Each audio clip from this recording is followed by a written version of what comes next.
Hello, people. I am Jaby KOAY, joined by ACHARA the KIRK. Hi there. We're looking at Vijay SETHUPATHI'S LAABAM. Over here, we call that LAABAM. What? You thought the same joke? No, I thought La Bamba. Yeah. I thought you said La Bum Bum. Yeah, it was a play on that. Oh. You see. I got a funny feeling. I got a funny feeling. Yeah. ACHARA's quick with it. And this is also starring Shruti, Haasan, and the music is by D.Imman, and it's directed by S.P.Jananathan. Wow. Two Nana. There's a Nana in the middle. Yeah, Jananathan. I was like, wow, I didn't even clock that Nana in the middle. So here we go. Let's check this out. 50% of your payout will be in dollars, another 50 in the new cryptocurrency. The subtitles on. Yes. To be more invincible, my friend. இந்தியாவே வாங்குற இந்தியாவே விக்கிற ஒப்பந்தம் இங்க கையெழுத்தாகுது. இதை விட்டு போட்டு இந்திய அரசியல்னு எதையோ பேசிட்டு இருக்காங்க. என்னமோ போங்க. தொழிற்சாலையில் இயங்குனாதான் இங்க விவசாயமும் மக்களும் வாழ முடியும் அப்படின்னு நம்மள நம்ப வச்சுட்டாங்க. விவசாயம் பண்ணா மட்டும்தான் இங்க தொழிற்சாலையில் இயங்க முடியும். அதான் உண்மை. எல்லா தொழிற்சாலைக்கும் தேவையான மூலப்பொருள் எல்லாம் விளையுது. அதை வாங்கி வியாபாரம் பண்ற அத்தனை பேரும் லாபம் பார்க்கறாங்க. அதை விவசாயம் பண்ற விவசாயி மட்டும் நஷ்டத்தை சந்திச்சு தூக்கு மாட்டிக்கிட்டு சாகுறாங்க. Oh wow. லாபத்தை நம்ம ராபரின்னு சொல்றோம். இதை எப்படி மக்கள் கிட்ட எளிமையா விளக்குறது? இங்க எல்லாத்துக்குமே விலை இருக்கு. உற்பத்தி பண்ண பொருளுக்கு, உழைப்புக்கு, நம்மளோட திறமைக்கு. நான் வச்ச விலை லாபத்துக்கு இல்ல, கஷ்டப்பட்டு உழைச்ச ஒரு குடும்பத்தோட அசலுக்கு.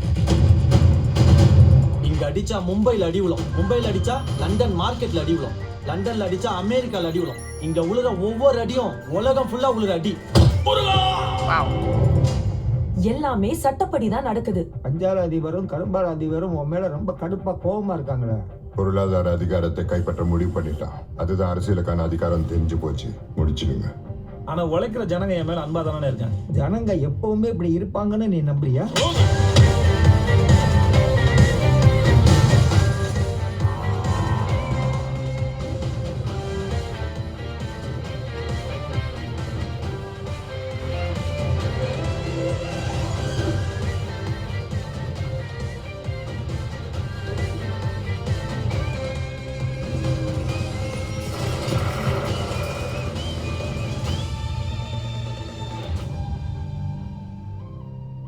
மார்க்ஸ், ஏஞ்சல், ஸ்டாலின், மாசே துங்குனன் படிச்சுட்டு புரட்சின்னு கத்துறீங்க. நீ கூட மார்க்ஸ் டிரான்ஸ்லேட் பண்ணி தான் படிச்சிருப்ப. நான் மூலமொழி ஜெர்மன்லயே படிச்சிருக்கேன். முதலாளி, இவங்களை எல்லாம் புரிஞ்சுக்கிறதுக்கு வெறும் மொழி தெரிஞ்சா மட்டும் பத்தாது. இது வேற.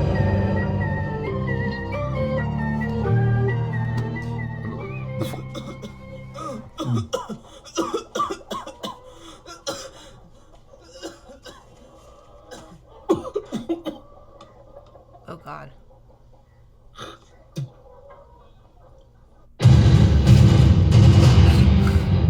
After lockdown. You know, because he was coughing like that, and I was like, if that was right now, and if that happened to anyone, we'd all just be freaking out. Because the first thought is like, oh my God, am I sick? What Vijay Sethupathi is calling out, at least his character is saying, is that that a lie has been perpetrated of some kind. That they have been told a lie and they've been subscribing to this lie, and they are basically slaves to the system, but they are really the ones that have all the power. Exactly. It really reminds me of, you Ants? know... No, it doesn't. Big Bug's Life? No. Which one? It actually reminds me of Gandhi. Oh, Gandhi? Yeah. Why Gandhi? Because the whole idea was, you know, through peaceful protest and through getting people coming together, you realize like, oh shit, we've been oppressed for so long, but actually our numbers are greater than the oppressors. And it's when you change that mindset and you realize how important you actually are, then you can reclaim that power back.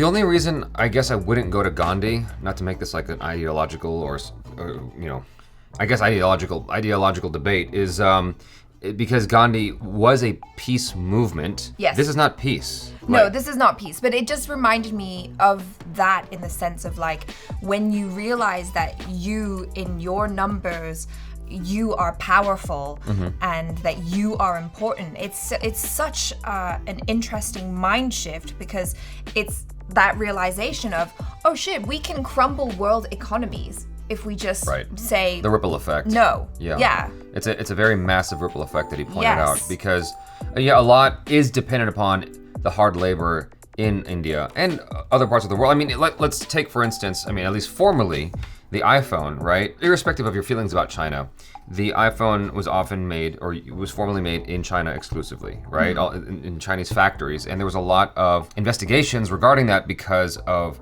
it was inhumane conditions that they were working in. Yeah. And so they were being employed in these inhumane conditions so that we could pay for cheaper phones, essentially, so that our phones won't be a few dollars more, or whatever the case may be, right?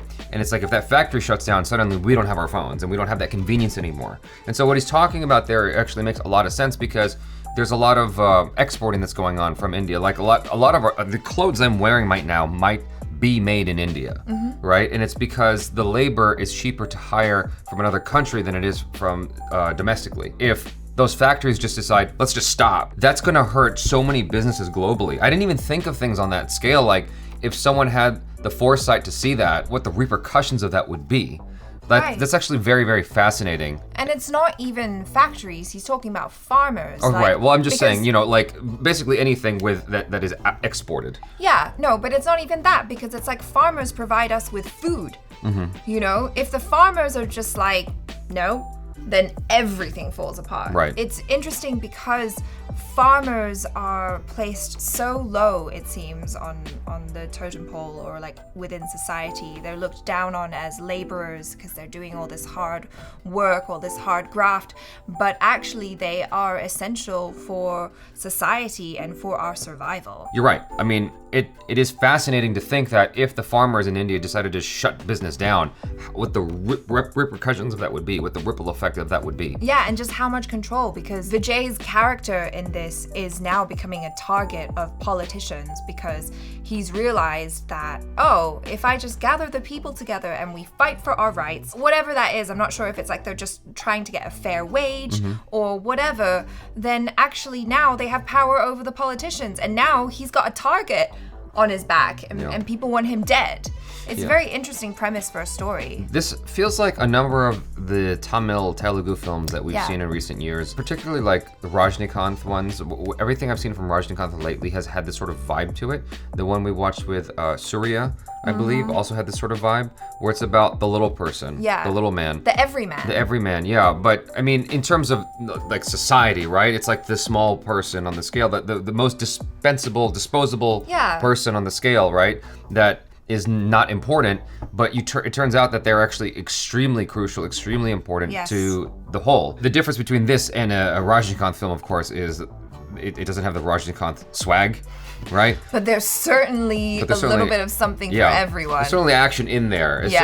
And so this is fascinating because if this kind of film was made in the States, tonally it would be considered strange because you have this very serious topic that is of the likes of something like a Matt Damon drama, right? That he did with John Krasinski. There was a farmer movie they did together.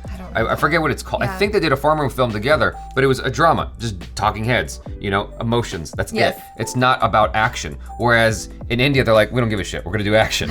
We're gonna have songs, there's gonna be a pretty lady, there's gonna be a love story. No, and that makes it more accessible to the masses, I think. And it's very, very interesting. And it's something that I, in my former years, wanted to do more of like combining these genres that don't normally get combined. In India, they've just been doing it because they don't care.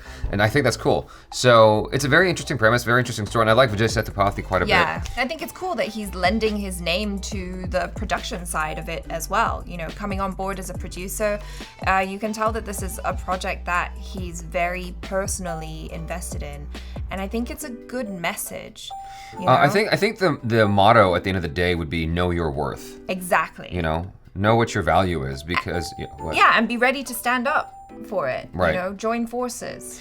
Revolution. So a friend of mine was talking, I feel bad for a lot of the Indians entering the workforce because there's Indians that don't get to enter the workforce, they're struggling, and then there's the Indians that enter the workforce and they have their own struggles because they're trying to stay in the workforce. Right? A lot of them are worried that they're so disposable. And I'm getting all this off of a single data point, but to me it makes a lot of sense. A friend of mine who's a lawyer in India, she works her ass off. She's working like 18 hours a day. Even in pandemic, she's working a lot, right? And I'm like, why don't you tell them, hold on? Like, why don't you tell them, don't call you between these hours? She's like, because if I don't do it, someone else is gonna do it and take my place. That's really stressful. Like, that's gonna give you health problems, just dealing with, like, not getting sleep and dealing with that stress all the time. That's not good for you. What I like about this is the idea of people coming together to essentially, you know, in its most simplistic terms, form a union. Yeah. You know, that's what this comes down to. And I think that's important. It's crucial because, like, your health matters. Yeah. Yeah, because he was quoting a lot of the like communist people, you know, like Karl Marx, Mao Zedong, Stalin. Initially, all of these things were rooted in this kind of goal of uniting the common man and doing what is best for everyone, right? And then of course it gets corrupted along the way and it becomes something much worse than what it was originally intended to be. It's interesting, this kind of idea of revolution and coming together and like, yeah, let's get what we're worth and let's get paid a fair wage. I think that's what's going on. But one thing that we didn't touch upon was the farmer suicide thing, which I think is something that's really unique to India, because I can't think of other countries where that happens. I have a question for you guys. A long time ago, I was on a train in New York, and I was sitting across from this granola kid, and he was talking about Monsanto. And that was the first I was hearing of Monsanto. And he said that Monsanto sold its seeds to India. And like it was sort of a thing where they made them buy these seeds in order to do business. But then what happened was Monsanto had these other seeds in order to replenish it, and if they didn't use these other seeds, it would corrupt the crop. It would corrupt basically the soil, so they couldn't replant there. And as a result, like a lot of Indians were like losing money, and then they were committing suicide because they didn't have a means to keep surviving. Right. I didn't know if any of that was true. No sooner than I heard that story, he got off the train, and then an Indian guy got on the train, and I asked him about that story I had heard. He goes, if 100,000 people committed suicide, that would be worldwide news. I go, okay. So I dismissed it. I never looked into it. But now you're saying that in this trailer they mentioned. So I want to know if there's any validity to that story with regards to Monsanto, with regards to farmers, you know, in general, taking their own lives as a result. You know, I'd like to know more about that stuff because I am very ignorant on this particular matter. So you guys, thanks so much for hanging out with us. Hopefully you enjoyed some of that discussion and reaction. Check out ACHARA KIRK as well as the Jabs on the social media if you could be so kind.